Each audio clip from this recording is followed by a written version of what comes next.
Hello, beautiful humans. Welcome to the Midlife Revolution. I'm your host, Megan Connor, and I'm joined today by my illustrious co-host, Joe Schmo88. Thanks for joining me, Joe. Happy to be here. I don't know about illustrious. Who is that? Who is the illustrious Joe Schmo? That's not me. I'm just an everyday Joe Schmo. Oh, man. Well, I think that you're pretty cool, and I'm grateful that you're here with me today because we're going to talk about the Guadalupe River flood of 1987. And as most of you know, I've been covering the Texas flooding situation ever since it happened, pretty much since a couple of days after it happened. I live very close by to the Comfort Kerrville area. It's about 45 minutes away from me. And my parents used to live in Center Point, which is just a little bit south of where Kerrville is. And so this flooding situation has been near to my heart. I've been there, actually, boots on the ground in Kerrville several times. And so many of you wonderful channel members and subscribers have donated so much money towards gift cards for the residents of Kerr County. And those gift cards are going directly into the hands of the people who were most directly affected by the floods. I've been partnering with Southern Oaks Baptist Church in Kerrville to help deliver supplies to first responders as well as to individuals who need it. I've also been working with the Center Point Volunteer Fire Department to actually go into the homes of people who were affected by the flood. And I've made some really wonderful contacts there. Of course, the more that I get to know the people in that area, the harder and harder it is for me, the sadder it is for me. So Joe and I have been doing a lot of research about how this happened so that we can prevent it from potentially happening again. And along with some of that research, I came across some more information about the flood in 1987. I found it really interesting that so many people were saying this is unprecedented. We've never seen anything like this before. Well, hold on to your boots, kids, because the 1987 flood was eerily similar to this current flood in a lot of different ways. And so Joe Schmo and I are going to go through some of those facts and details tonight so that you can hear the story of that flood. We can honor the lives of the 10 teenagers who were lost in that flood. And we probably will have some more commentary about the current flooding situation and how you can help. The most immediate thing that you can do to help, and I always put this up here first, is the resources for victims, which I want to show here. I forgot to enlarge my screen, guys. Sorry about that. So resources for victims to report missing or found, that's the 830 number on the top, is the Kerr County Sheriff's Department, which you should also call if you previously reported someone missing and they have now been found. You need to make sure that they get off of the list, off of the current list. And then the FEMA hotline there is 1-800-621-FEMA. If you are displaced and you need a place to live or to stay, you can go to First United Methodist. They are providing immediate housing for people who don't have a safe place to stay after the flood. And then if you need a delivery of food, of clothing, of any kinds of supplies at all, you can contact the Southern Oaks Baptist Church. They have a Facebook page as well as a web page, and they will deliver items directly to your home, no matter where in the flood zone you are. As well as the Salvation Army is a sort of giant gathering center for a lot of resources, and they have so many things. In addition, if you are interested in donating to victims of the flood relief, you can go to tcr.communityos.org. That's where they were previously listing volunteer positions. I know that most of those positions, they've completed their assignments and people are moving on to other things. I am now working with an individual who was working with the Salvation Army, still is working with the Salvation Army, and we together are working online to pair individuals who survived the flood with resources that they need. And we're talking more than just your run-of-the-mill ordinary toilet paper, baby wipes, those types of things. we're talking about appliances, housing, vehicles, and basically anything that you can imagine. So if you have resources like that to donate to survivors, you can contact me at askmegan@gmail.com. That's Megan with 2 E's. And I will make sure that I get those resources into the hands of the people who need it, as well as if you are a survivor and you need a resource that you can't find online anywhere, please, again, contact me at the same email address, askmegan with 2 E's, MEEGAN, @gmail.com, and I will make sure that you get what you need. There is a continuing burn ban in effect, and they are asking at this current time, if you're wanting to volunteer, that you go and register with the Texas Department of Emergency Management. That way you get put in the place where your skills are most effective, and also you make sure that that efforts are not being duplicated in the search and rescue and also in the response to survivors' needs. You can also go in person to the Centerpoint Volunteer Fire Department. There are people there basically 24/7 running search and rescue operations and helping people with recovery. I also have the contact information for everyone at the Centerpoint Volunteer Fire Department, the people who are in charge of donations and first responder support. All of those phone numbers I have. So if you have a resource or need a resource, you can email me at askmegan with 2 E's @gmail.com. Additionally, if you're wanting to give to the victims and you don't want to donate to any of the community or government organizations, I have been collecting money on my Venmo to purchase gift cards for the survivors. Now, I'm way behind right now. I have about $750 worth of gift cards that I have to deliver to Southern Oaks Baptist. Some of my personal life stuff got in the way, and I haven't been able to go to Kerrville this week, but I'm planning to go either Saturday or Sunday to deliver those gift cards and any additional donations that happen.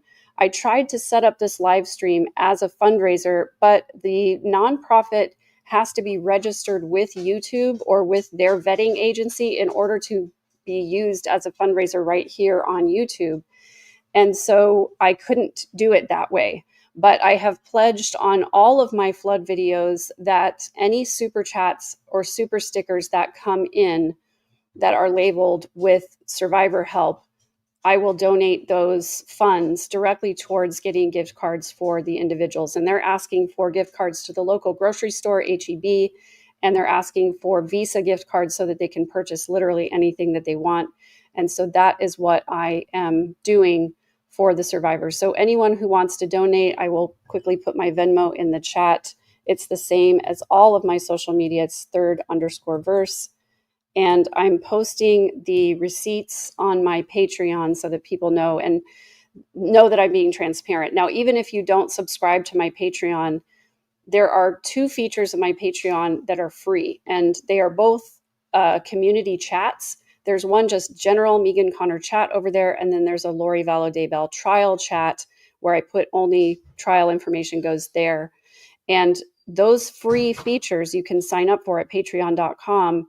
It will also enable you to see the free posts that I make, which I do make free posts occasionally, but these receipts about the gift cards are free to everyone, obviously, to observe. I just want to be transparent and for everybody to know that the money that they donate is going directly to the people who need it the most.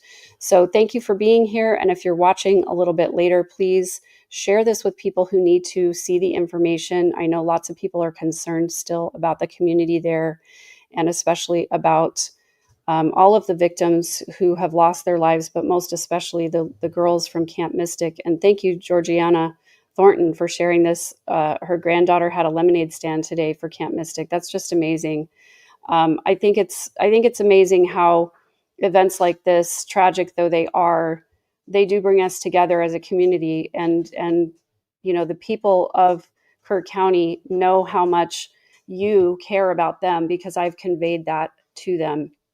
So I'm really grateful to all of you who have done anything to help in this recovery effort.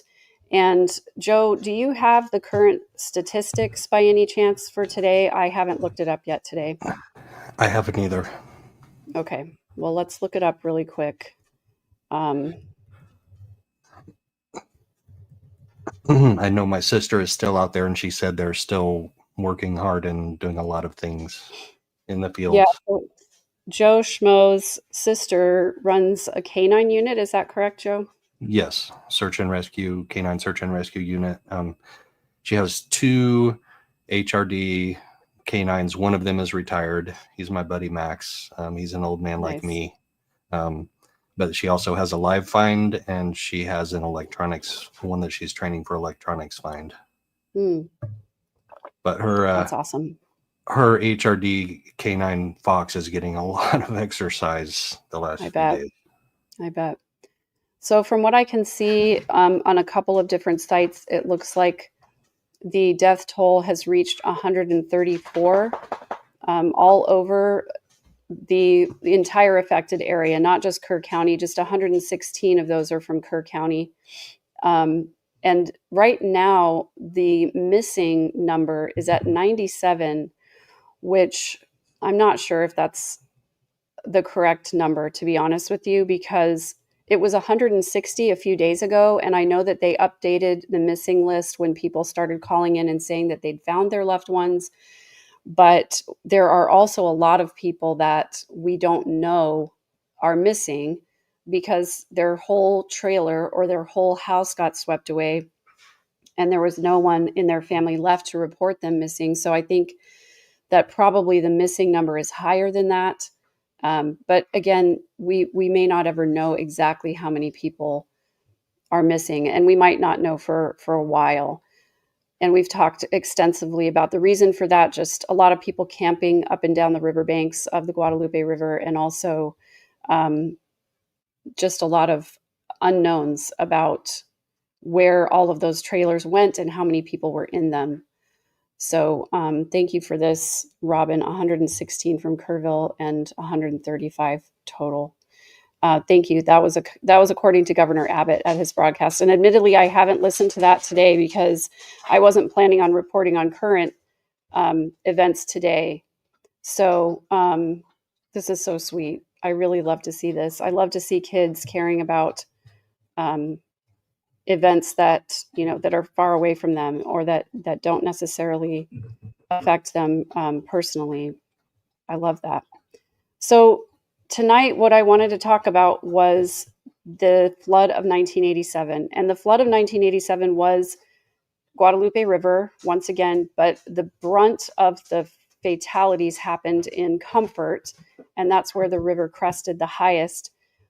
And we'll show, I always love to show a map, but on the thumbnail of this video, what you see is the Guadalupe River going from left to right, starting in Hunt and Ingram at the headwaters, and then Comfort really is kind of towards the end, south of Kerrville. Thanks for being here. No more BS. Good to see you, and welcome to all of you. If you're new to the channel, this is not my normal content. It's just that I live so close by, and I've been involved in the relief efforts. I am my podcast, The Midlife Revolution, is about making small changes and about healing. But I really feel like this is pertinent because I've been encouraging people to be more aware of the weather in their own area and to be more aware of the historical weather, because weather events like this, the severe ones, are getting more and more frequent. And what we used to be able to say was a 100-year flood.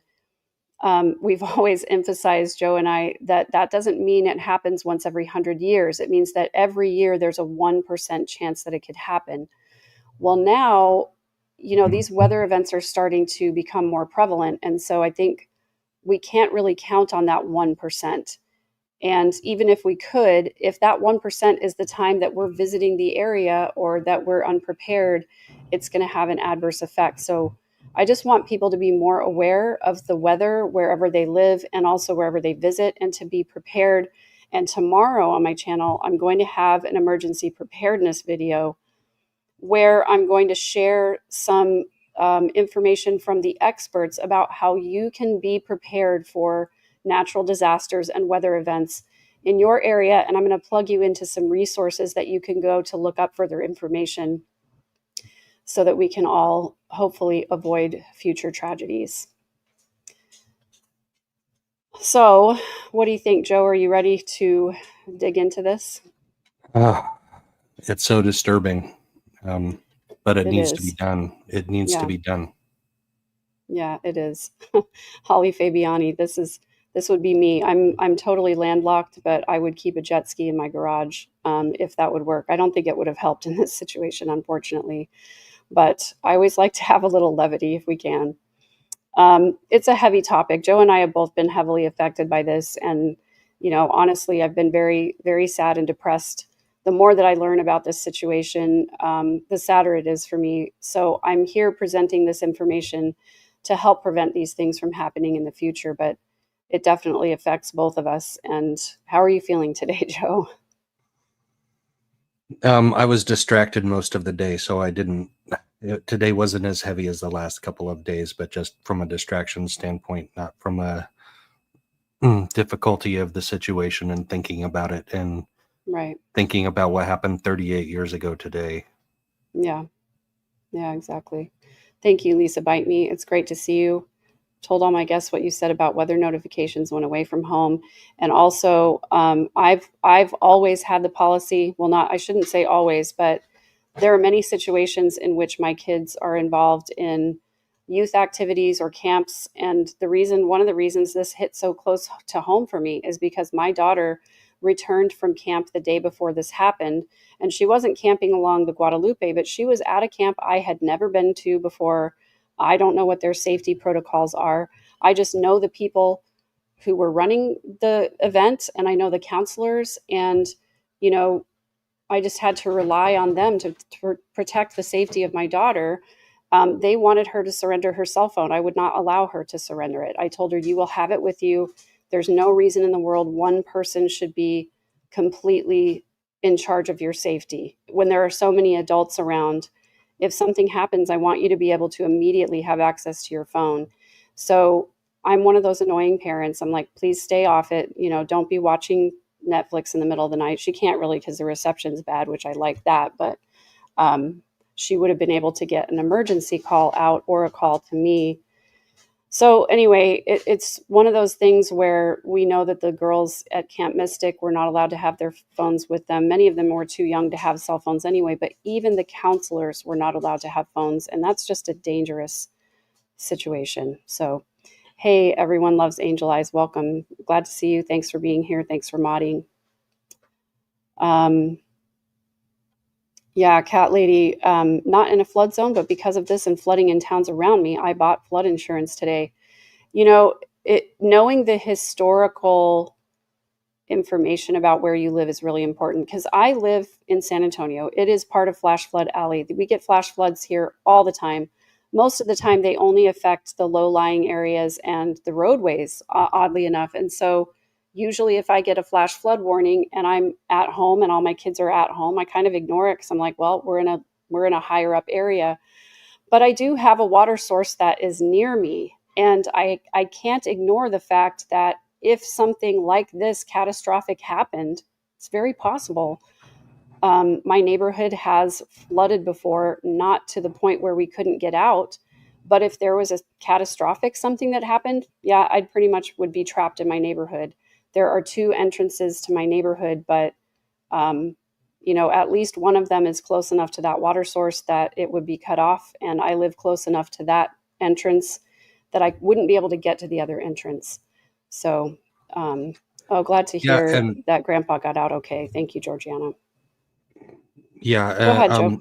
no, the two entrances you mentioned for your subdivision or your community, wherever you live, is Hmm. a valid point because a lot of planning departments and agencies and engineering offices in our local government who review those development plans have changed their standards over the last 30 to 40 to 50 years, Right, where they now require two entrances where they didn't used to, because if one entrance gets blocked by something in California, they have to worry about wildfires. So what if, right, there's a wildfire on one end of it, you need an emergency exit out the other end of it. Flooding, right. same way, natural disasters. And the cabins being built there in 2019 is a problem because that was Yeah, reviewed and approved by local agencies. I'm still waiting on some FOIA requests back those are public records, and we should be able to review those. Yeah. We may have to send somebody in person to the Kerr County Engineer's office to take a look at those. They may not respond to electronic FOIA requests. They should. It's mandated under the Texas Public Records Act that they can be able to, you can request to have them provided electronically. They give you 3 options, and one of those is email. Obviously, one of those is in person. But if they're going to be unresponsive to those requests, but it's a problem, and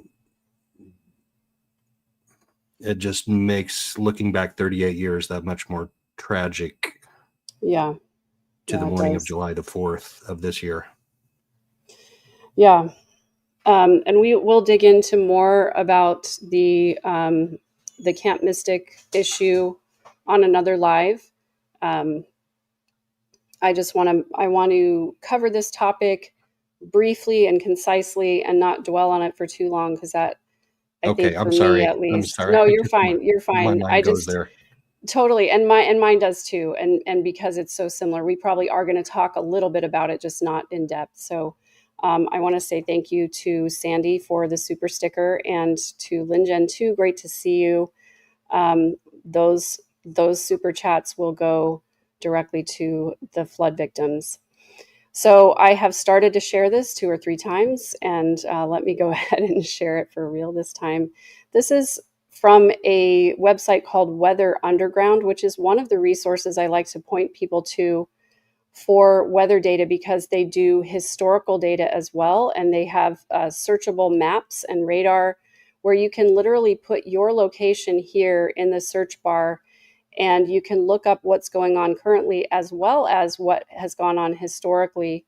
And they have a lot of different apps that you can download, put right on your phone, and then have all this weather information right at your fingertips. I mean, of course, we all know, weather.gov is a good resource for that. In fact, I'll share this tab with you because I was looking this up. If you go to this is the National Weather Service. If you type in your zip code here, it can pull up past historical weather events. And so you can see on this day, July 17th, 1987, at 8 a.m. was the Guadalupe River flood. And if you click on this, it gives you a breakdown, and then you can go to more details. And so when I'm looking in my area for weather events, I can see that historically, there's been hail, there's been tornadoes, lots of flooding, more tornadoes, thunderstorm wind damage, Hurricane Dolly, lightning, flash flooding. I think this is ironic. It says 2007 rare July flash flooding, but then again, flash flooding. It's not rare. I think these circumstances, the area might have been rare, but it's important for you to know what historically happens in your area, so that you can be prepared for it to happen again. Again, our extreme weather is getting worse and more frequent, and we just need to be aware of what to watch out for. So, and one of the other things we can do that I just happened to do after this event in July is, if you're going to go visit an area, research if local areas have their own warning system. They have Code Red in Kerr County. They have a system that's called Code Red, where you can enter in an address and you can receive warnings for that address. So ever since that one, I have been getting occasional flash flood warnings for a random address that I picked in Hunt, which is where the two forks converge. But I mean, that's something to think outside the box just a little bit. I don't know a lot of areas that do, but if your cell phone signal is spotty, that extra layer of protection of warning may be critical. Yeah, I agree with that. And Code Red isn't available everywhere, and not every county puts their emergency alerts there, but it's really important for you to know what your county does do for emergency alerts, and who to call and who to talk to, especially if you live in a smaller town. Like these small Texas towns, they've got, the county judge is in charge of emergency management, and people don't always know exactly who to call. Gail, I just want to say you're not alone. After I do my meditation in the morning, or at least as I have done since this happened. I do my morning meditation and then I get up to start getting ready for the day. And the first thing that I think of is the people who are there in this area trying to rebuild their lives, because I was in their homes or what's left of them. And I imagine their circumstances, and I'm still texting back and forth with the guy whose home I helped out with the other day, and just checking up to see what he needs, and also um, just making sure he's okay, because there have been more flash flood warnings since the 4th of July. In fact, 3 more. Is that right, Joe Schmo? I believe that's what I remember. They were frequent there for a while after July 4th. They've not been as bad recently, but that Right. sounds right. That sounds Yeah. right. Yeah. All right. So going back to 1987, this blog post is written by Jonathan Erdman, who is a meteorologist and frequently contributes to Weather Underground as well as weather.com. Um, He says, on July 17th, 1987, 38 years ago today, a wall of water roared down the Guadalupe River after 10 to 12 inches of rain fell west of Hunt in Kerr County. That day, this is all familiar, right? That's exactly what happened on the 4th of July, on the 3rd and 4th of July. That day, over 300 kids were wrapping up a church camp along the river near the town of Comfort, about 30 miles downstream from where the torrential rain occurred the previous night. The National Weather Service issued its first flash flood warning at 1:01 a.m. for both nearby Kerr and Rial counties. Now, on the 4th of July, the National Weather Service issued a flash flood warning at 1:14 a.m. So again, lots of rain in a short amount of time, and the warning came in the middle of the night. At both 2 a.m. and 6 a.m., local law enforcement warned the camp of the flood wave, and the camp was then evacuated by buses and a van. Well, that's one difference, at least, that they tried to evacuate a little bit earlier. Finding one low water crossing already flooded, the buses tried another route, according to the National Weather Service, but the final bus stalled in floodwater, and the van behind it then became stranded. Tragically, as those stranded were trying to scurry to dry ground, the wall of water, well over 6 feet high, hit them, scattering 43 people into the raging torrent. When a series of helicopter rescues saved, while a series of helicopter rescues saved 33 lives, some of whom were clinging to trees, 10 children drowned in the flood. And I'm just going to go ahead and play this little 2-minute video here.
So tough to watch just such a short time later, but I was grateful that those news helicopters were there and they were able to rescue so many people.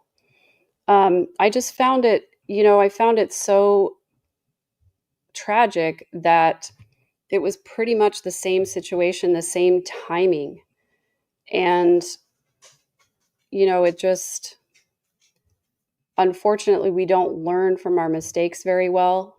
And as some people are pointing out in the chat, a lot of people have continued to rebuild in these floodplains and have continued to, as we saw with Camp Mystic, unfortunately, you know, even ask for 100-year floodplain to be revised so that they could build more cabins. Um, I personally am not an advocate for rebuilding after a disaster happens. I personally am an advocate for stepping aside and saying, nature came here once, and I don't want to be here when nature comes again.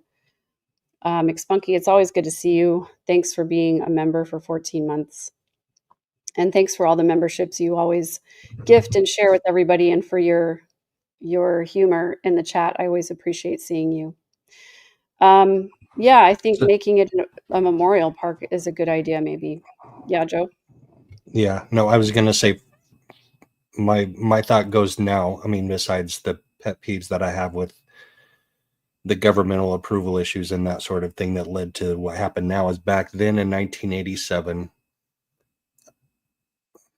Rest in peace to those 10 young souls that lost their lives, and I hope their Yeah. families remember them and remember the good times and have healed since then.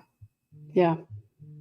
And to the heroes that rescued the people that they did, kudos for that. I mean, there was a guy in a news chopper that tied a rope inside the helicopter and went down his rope to try and rescue people from a news helicopter. This wasn't Yeah. Coast Guard. This was not Coast Guard rescue trained people. This is like a news helicopter that says, I see a teenager in the water. We need to go get her out. Right. Right. And kudos to them, for not, for putting down the camera and actually going in and putting themselves in harm's way. I always love to hear the stories of people who are willing to make sacrifices in these kinds of situations, because that's something that we learned from Mr. Rogers, right? Look for the helpers, look for the people who are trying to rescue those who are in need. And I saw the an interview with one of the Coast Guard rescue swimmers who, he's brand new to the Coast Guard, and I think this is his first major natural disaster, and he rescued 135 people, he and his crew. I think there were over 450 rescues in total that happened in this event. So the loss of life could have been much, much worse. Of course, it also could have been better, but I like to highlight those who are really making the sacrifice to go and put their own lives on the line and rescue people. We know some of those Texas state troopers were out there at, 1, 2 o'clock in the morning when the flooding first started, rescuing people on rooftops and doing swift water rescues. So Volunteer I'm in the grateful volunteer for fire them. departments like Yeah, Centerpoint yeah, that left their intact fire department to go help people upstream and came back to a fire department that was completely wiped out. exactly. Yeah, they lost some of their big heavy equipment, and I wish that I had the presence of mind to take more pictures and video than I did, the couple of days that I was there helping people, because I was so focused on getting an assignment and getting out there and working that I didn't document as well as I should have. So I guess I'm not the best journalist in the world, but when I showed up at the Center Point Fire Department around 8:30 on the first morning that, well, I guess it was the second morning that I was there were probably at least 200 people who were just who were there, in various states of preparing to go out and do search and rescue.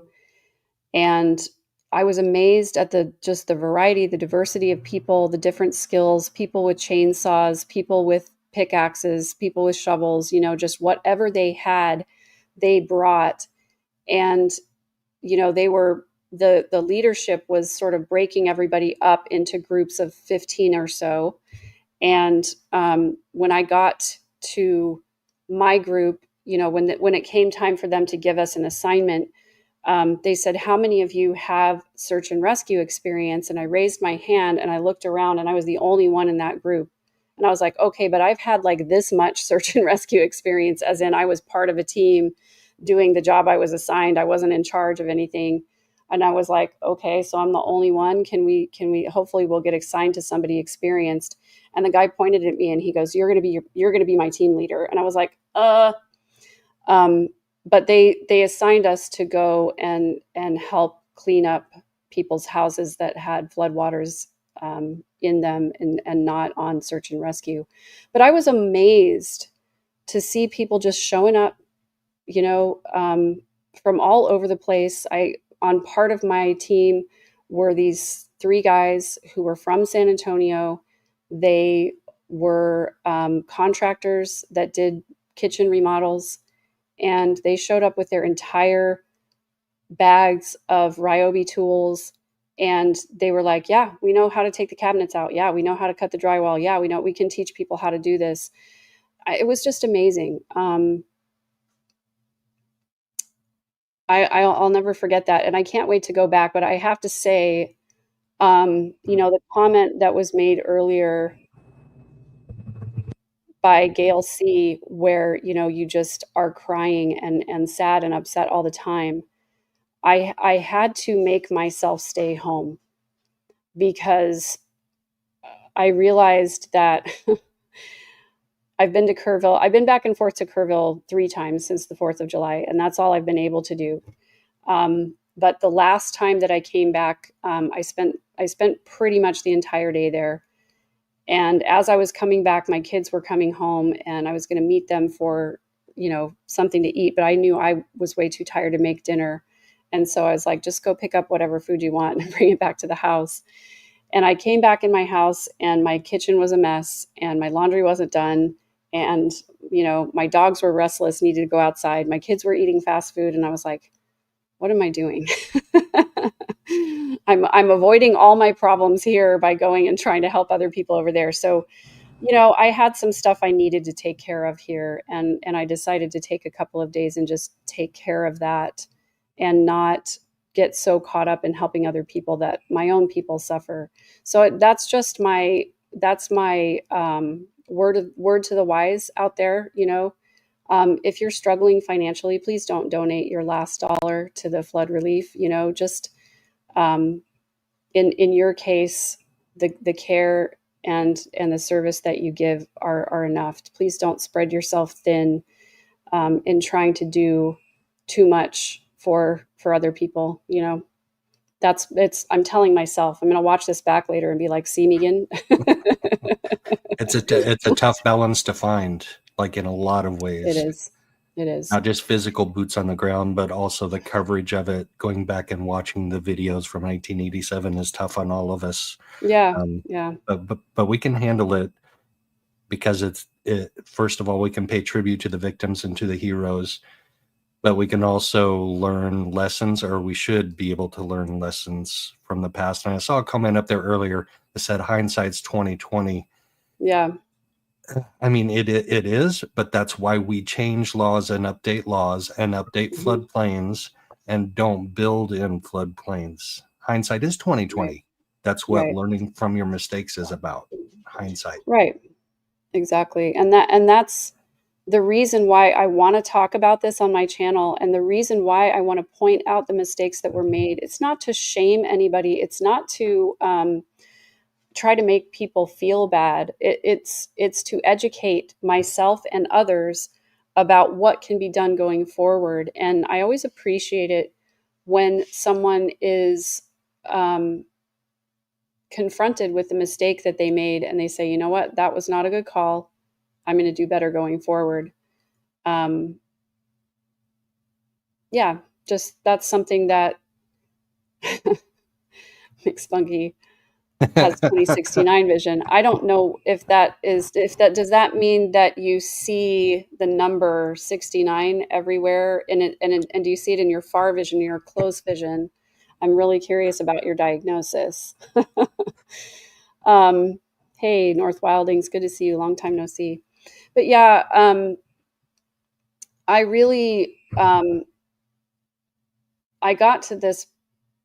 I have to correct myself of this thinking that if I can do something, I should. That's not always the case. Just because you can doesn't mean that you should. Um, and what I was feeling guilty about is the fact that this is my full-time gig. I sit here and I coach people and I make videos and I do research. And what I was thinking is, I don't have to show up in an office every single day. I don't have, a boss to answer to except for me. And sometimes my boss is an a-hole. But I have all this free time, quote unquote, free time. It's un it's unstructured, so I can work the hours that I want to work. And so I felt like, well, if I'm not tied down to a desk, I should be out there in the field shoveling mud. Um, but there's only so much of that I can do before my own stuff starts to suffer as well, especially since it's 45 minutes away. So Right. And then if you spend 6, 8, 10, 12 hours a day on this additional project that you pick up, you're either working 20 hours a day and barely sleeping 4, or some right. part of your self-care goes by the wayside. Right. And I know for a fact that when my self-care goes by the wayside, the people closest to me suffer. My children, first and foremost.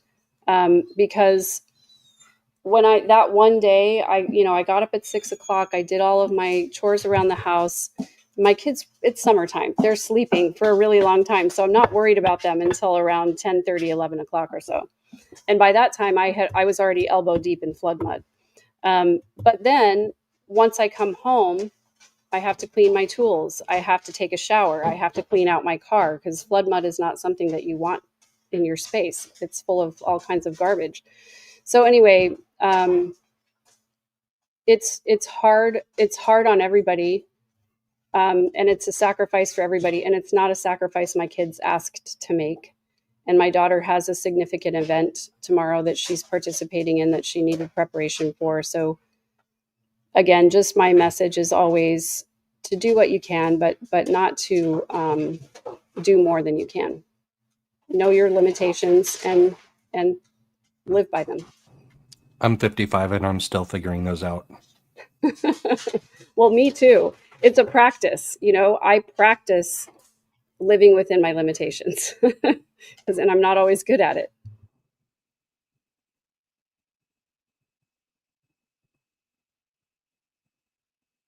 So speaking of limitations, there's a lot that I want to say about Camp Mystic in that situation, but Joe Schmo and I think are going to present all of that at another time. I've talked about a little bit of it on Web Sleuths a couple of times, but tomorrow is when I'm going to do the emergency preparedness video on my website, on my YouTube channel, to help all of you guys, plug you into some resources, give you some practical tips and hints about what you can do. And so I hope you'll join us for that. Joe Schmo, you got anything you need to say before we go? No, we're, like you said, we'll cover it down the road. I'm going to start rattling some cages tomorrow on my FOIA request because the time to respond to those is statutorily defined in the Texas State Public Records request, so it's time to start. But that's like you said, for another show. Thank you to all the volunteers who are out there now. Thank you to those amazing heroes in 1987. Thank you to the heroes on July 4th and July 5th of this year. Thank you to everybody. You're amazing people. Yeah, most especially to all the first responders and all the people who are supporting the first responders. And Martha T, I just want to say, I saw your comment about your husband going every day. Please reach out to me. I would love to connect with you and possibly share resources. My dogs are going nuts behind me over here, but so I apologize for the extra noises. But yeah, please reach out. I would love to talk with you about his going there every day and see if there's some way that I can help or make that burden lighter. Anyway, I just I echo Joe. I echo your sentiments about everyone who is helping in all the ways, and even those of you who want to help but you're unable to at this time. If the only thing that you could do is share the resources that I shared at the beginning of the video, so that people will know how they can donate, and so that people will know what they can do to get resources if they are in need of them. That would be my dearest wish, that you would like this video and share it with people who care about Texas, who care about the victims of this event. And just thank you for being here. Thank you for always being beautiful humans. And this is what I love about this space. Thanks, Joe. Thank you for having me up and for putting up with my tunnel vision. Of course, you and your research inspire me to keep going, and hopefully we can just lift each other up when we need it. And hopefully we can help get answers and be better next time. Exactly. All right. Thanks, everyone. Have a great night, and we'll see you again tomorrow. Take care.